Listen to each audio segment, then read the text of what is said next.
một non à chưa chưa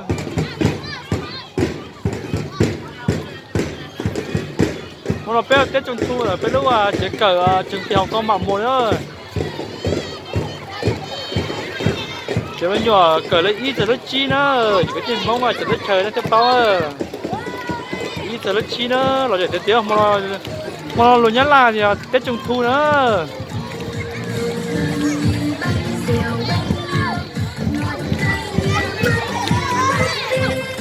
giờ chọc lại nữa hôm nay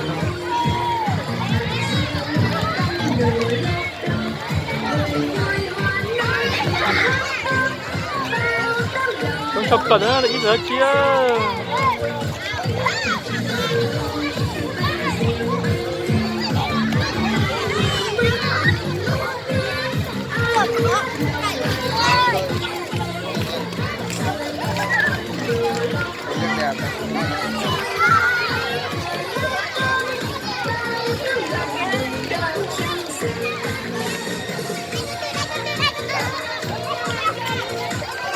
vậy phong là chỉ sắp tới đấy, còn này giờ nhớ là thì tết trung thu nó chỉ cái tiền phong là từ tết trời nữa, còn những phong là chỉ sắp tới phong gì tập bao thì chia chỉ theo chỉ nhớ là thì tết trung thu nữa là chỉ sắp tới nữa, rồi thì có luôn mấy cái để vui chơi nữa là chỉ sắp tới,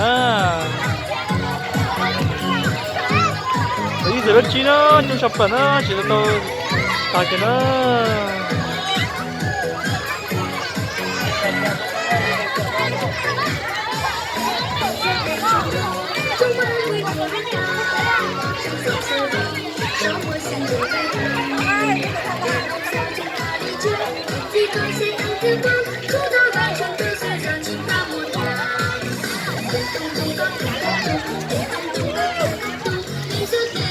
Lò dễ tiền á, lò dễ chốc lớn.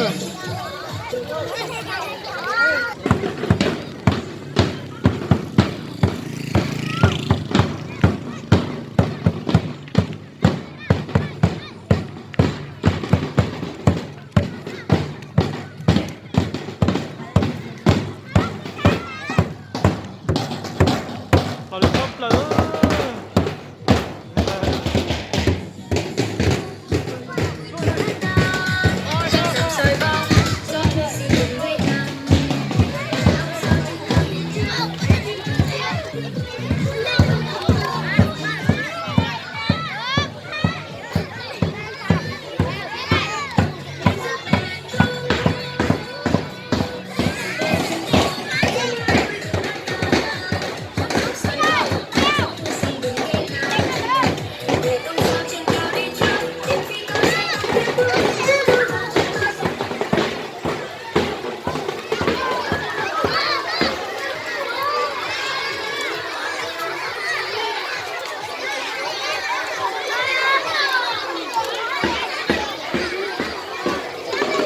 chọc lại ơi, tiền cho tí nữa là để xí á, là chọc lại ơi, cho tiền nữa, cái tiền á, chọc lại ơi.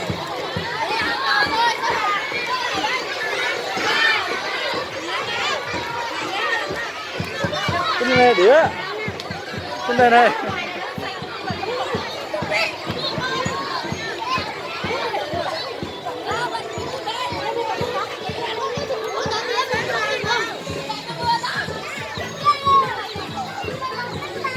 Dãy cánh cao quá đầu. Để cho nó, để cho nó. Bây giờ nó chia nó để chọc lại á, nó để chết cũng cầu á. Đứng chọc lại á. Nó để chia nữa.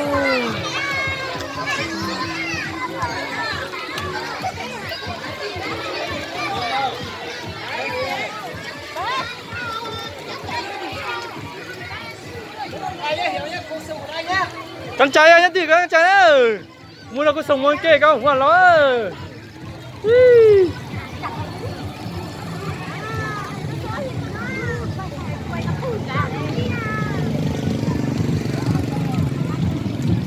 Giờ để chơi trò nó, là bớt tiêu kia nó, chúng ta mình lệ là thế nó. Mà là để shop lỡ. Shop lại á. Dinh dinh đây ánh sao vui chiếu xa sang người. Tùng dinh dinh dinh tùng dinh dinh sâu xa nơi nơi. Tùng dinh dinh sao vui chiếu xa sang người. Các em đi sát vào bên phải nhá. Con trai à, bên tu thế này. Bữa này, cái từ từ rồi nó nào.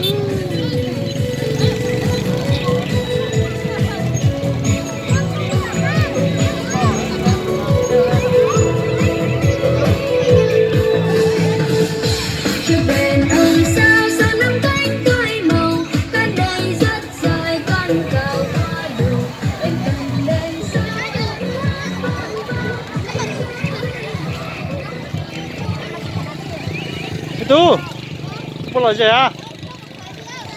Hi à, về thế à? Về thế bây giờ?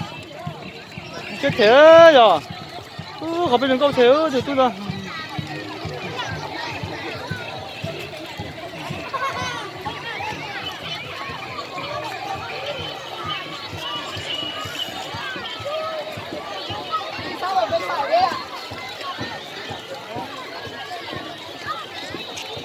Rồi sắp lỡ, mua lại gì sắp lỡ. Tao nói tới chuyện nhân lão rồi dễ dàng con còn nữa, cái gì nữa.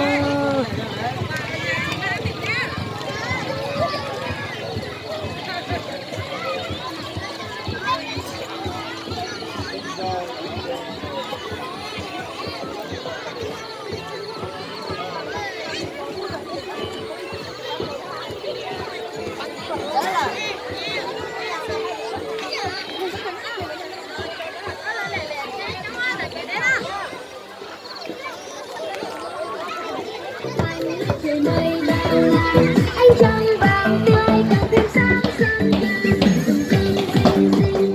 dinh sức tươi theo trong giờ cho có lành đành kêu ông trăng thành lớp trời mây bao la. Anh trăng vàng tươi càng thêm sáng sân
là thanh niên này lão.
chó lên chó cá rồi đó chó lên chó cá nữa rồi sắp lên chó lên phải check cờ thế nữa rồi sắp lên rồi sắp lên đêm khuya tròn chiếu sáng cánh đồng xa người ngày chú buổi đang ngồi bên gốc đà bao la là hương biết bao vì sao con tàu vui như một ánh sao về chào soi soi rồi tàu anh sắp lên đường tới trung thu trong dầm anh và cờ đầy muôn phương chú tuổi ơi vừa lòng mấy lúc mong đợi tàu em đang lướt không gian tìm dãy ánh trăng giữa trời đêm nay ta quyết chia lên trời cao trên cầu vũ trụ ta niềm hương có một phễu nữa để sắp lên rồi để tiền đấy không non à bây giờ lấy ít nữa chín ra chỉ mấy mẹ ấy mà cái này cho tí đơn đồ chứ rồi để sắp lại đó để sắp lại đó